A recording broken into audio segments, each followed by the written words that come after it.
Ташты тоону бүт бардыгын сел бузат, адамды сөз бузат. Сөз чындыгында өтө күчтүү маселе да, адамдын органдарынан эң күчтүүсү деп эсептеп калам. Сөз чындыгында бузат.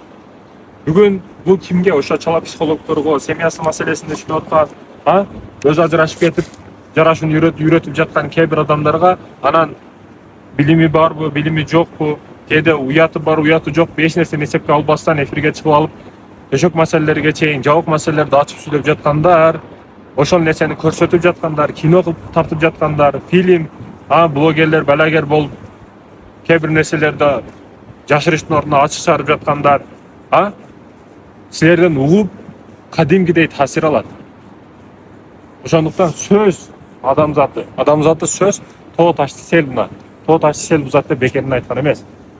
Ата бабаларыбыздын ар бир сөзүндө данышмандуулук бар.